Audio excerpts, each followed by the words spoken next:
What if I told you there is a part of the Bible that suggests Satan was assigned to a man of God, not to destroy him instantly, but to stay, to follow him, to torment him, to break him slowly. And the man this happened to wasn't weak. He wasn't backslidden.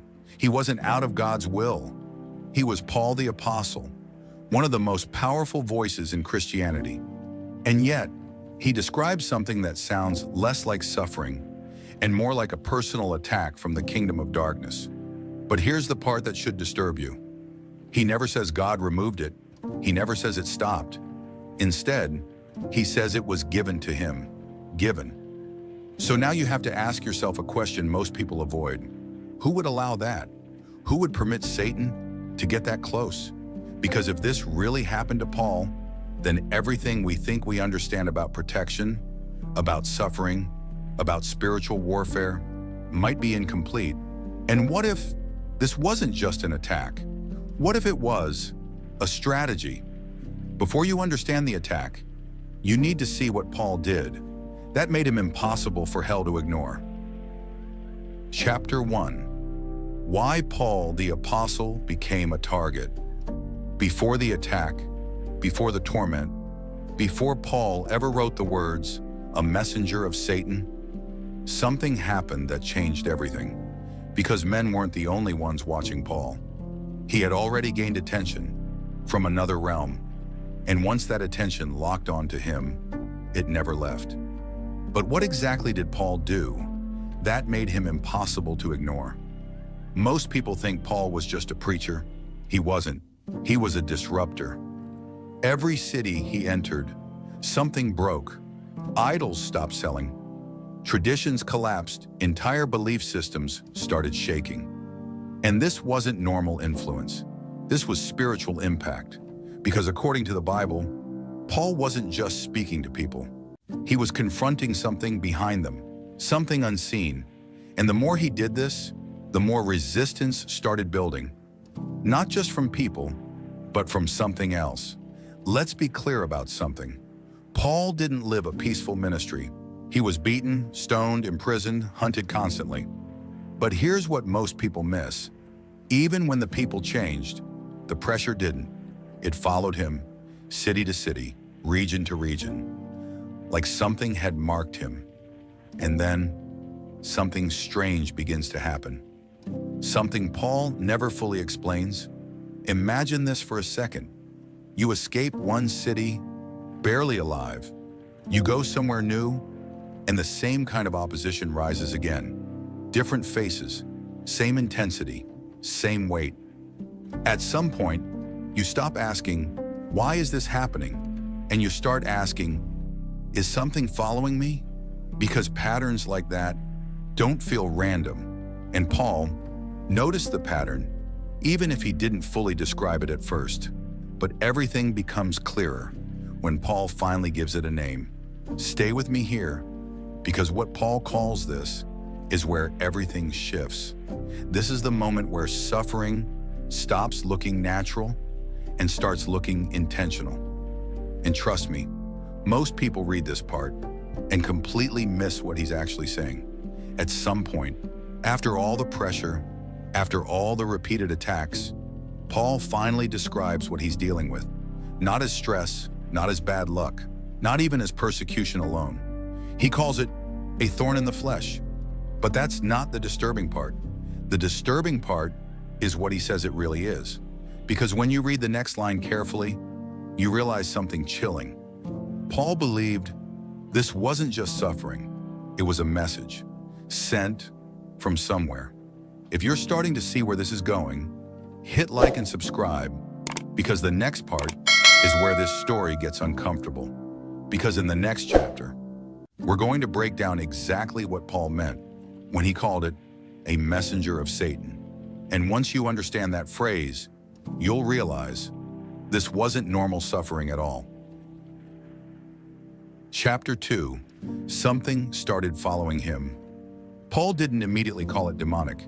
He didn't start by saying this is Satan. At first, it just felt like pressure, relentless, repeating, pressure. But over time, that pressure started forming a pattern, and patterns reveal things. Because when something follows you long enough, you stop calling it coincidence. You start calling it intentional.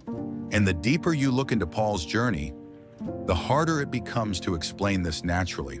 Let's break this down. Everywhere Paul the Apostle went, the same cycle repeated. He arrives. Truth is preached. Lives begin to change. And then suddenly, chaos. Riots break out. Crowds turn violent. Authorities get involved. Paul becomes the target over and over and over again. Different cities. Same reaction. That's not random. That's resistance. But resistance from who?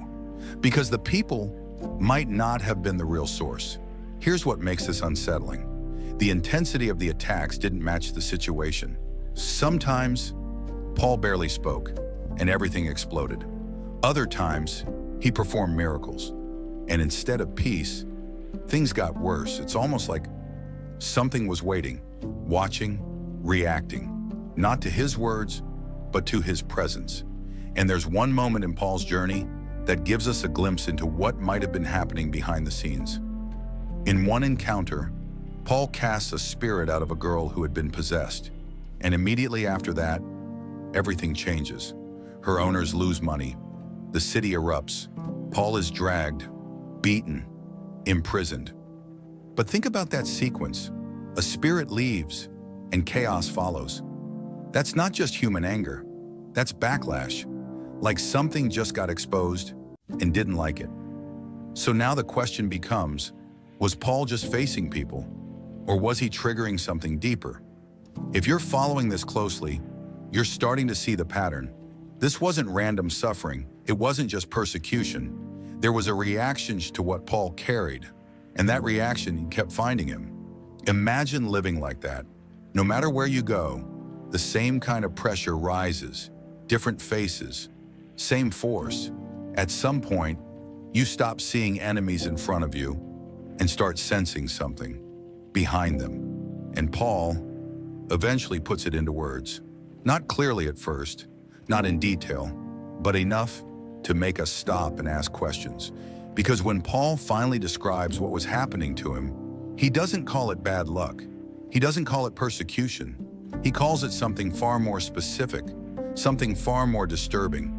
A messenger, not just any messenger, but one from Satan. If this is already making you rethink everything, stay with me, because the next chapter is where Paul says it plainly. We're about to break down the exact words he used and what they really mean. Because once you understand what a messenger of Satan is, you'll realize, this wasn't just pressure anymore. This was targeted. Chapter 3, the messenger of Satan. He couldn't escape. Paul finally names it. Not a disease, not a person, not luck or circumstance. He calls it a messenger of Satan. Those words aren't casual. They aren't poetic. They're a warning, because a messenger implies intent, intelligence, purpose, and it's following him everywhere. Let's dissect that for a moment. If this were just symbolic, we wouldn't see Paul describing physical consequences. Beatings, intensified exhaustion that didn't make sense. Emotional torment that pierced deeper than fear. This wasn't abstract. This was personal. Paul felt it physically, spiritually. Everywhere he went, the messenger was there. And here's the disturbing part. It wasn't just one messenger. Some scholars hint at repeated attacks, each tailored to his circumstances. Picture this. You've been beaten. You've been rejected. You've escaped death. You think it's over. Then the same type of pressure rises again. Different city, different people, same intensity. Paul describes it as something that would not leave. He even prayed, repeatedly, and it persisted. Not random, not coincidental, targeted. And that's when we start asking the question, why would God allow this? Because that question is heavier than you think. Imagine knowing you're being hunted, not by humans, but by something spiritual. It reacts to your every move, your prayers, your ministry, even your miracles. Paul writes about it as a thorn, but it's no ordinary thorn. It's sharp enough to wound his spirit repeatedly, yet subtle enough that the world barely notices. And in the next scene, we'll explore the moment he begs God for relief, and what happens next will shock you. Paul was a disruptor. Something followed him everywhere. He calls it a messenger of Satan.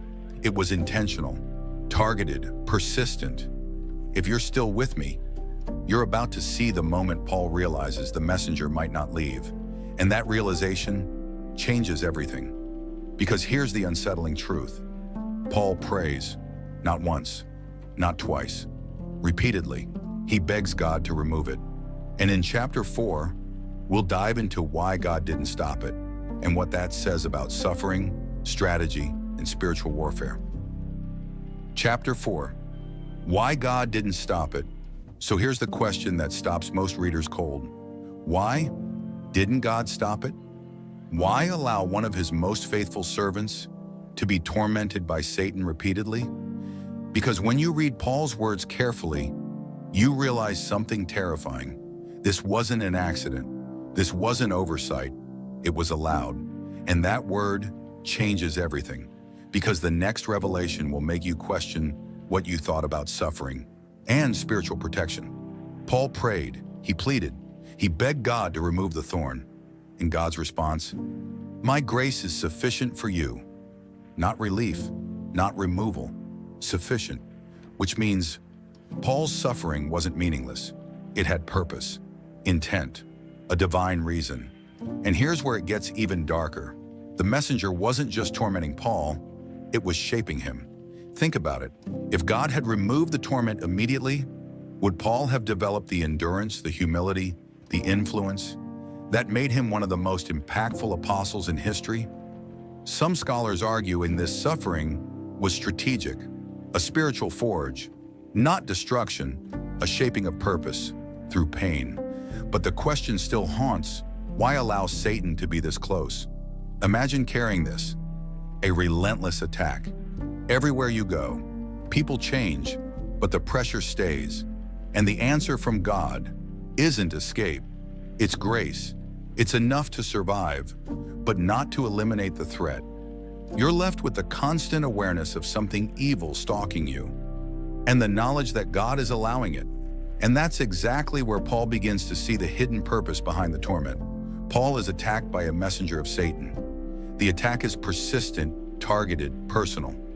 Paul prays repeatedly, God does not remove it, only offers grace. Notice the pattern? This is a lesson in strategy, not just suffering. And if you think this is only about Paul, think again, because this principle can apply to anyone facing relentless trials. Paul begins to understand the truth. The messenger isn't there to destroy him. It's there to shape him, test him, refine him. But refining through torment is a dangerous path. And the next chapter dives into the 3 prayers Paul sent up for relief and why none of them removed the thorn. Because that's where the story shifts, from suffering to revelation. And trust me, the explanation will make your skin crawl. If this story is already shaking you, comment your thoughts and subscribe, because the next chapter reveals just how desperate Paul became and why even his prayers didn't stop it. Chapter 5, 3 prayers, no escape. Paul prayed again and again, 3 distinct times, each time with urgency, with faith, with the desperation of a man at the edge. But nothing changed, not a single time. And that silence, that refusal, it was louder than any attack. Because there's a lesson hidden in those unanswered prayers, and it's darker than you think. Imagine praying to God, your words sincere, your heart pouring out, and the answer isn't yes or no. It's grace, not relief, not removal, sufficient. And this wasn't just abstract suffering. This was something that wounded him physically, emotionally, spiritually, every day, everywhere he went. And the more he prayed, the more he realized this wasn't about punishment. It was about something else entirely. 3 prayers, each one desperate, each one pleading for freedom, and each time the messenger remained. It wasn't subtle, it wasn't distant, it was relentless. And that's when Paul begins to see the thorn isn't just a thorn, it's a spiritual weight. Something sent to test him, something sent to shape him. And that's where most people misunderstand Paul. They think suffering was a burden alone. They don't see the hidden purpose. Think about it. You pour your heart out for relief, for mercy, and every time, silence. It would crush most people. And yet, Paul continues, because he senses something beyond human understanding, something divine. He writes about it with honesty. This thorn was given to keep me humble, to prevent pride. But can you imagine feeling hunted, tormented, and being told your suffering is part of the plan? And that's exactly when the story takes an unexpected turn. Paul finally receives insight into the purpose of the thorn. Paul prays 3 times. Each prayer is desperate and heartfelt. The messenger remains. God's answer is grace, not removal. Notice the pattern? Suffering is persistent, but purposeful. And here's the kicker. Paul doesn't reject it. He embraces the lesson. Because what he learns next is where everything shifts. Paul realizes something shocking. The thorn, the messenger, the suffering. It wasn't punishment. It was a tool, a divine instrument to refine him, to strengthen him, to reveal a power he couldn't understand yet.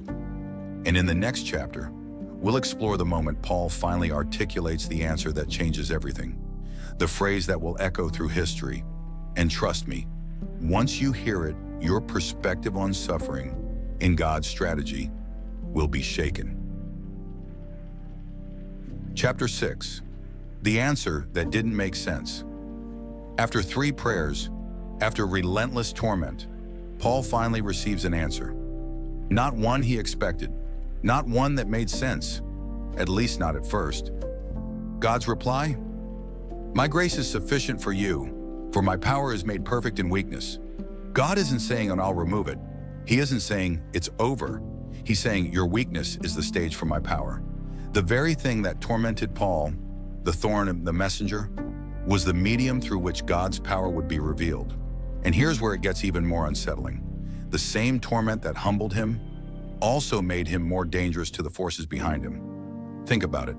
Every time the messenger attacked, every time Paul felt exhausted, hunted, humiliated, he was being refined, not destroyed. And here's the tension. The thing tormenting him was now working for a purpose beyond comprehension. The messenger wasn't the enemy anymore. It was the instrument.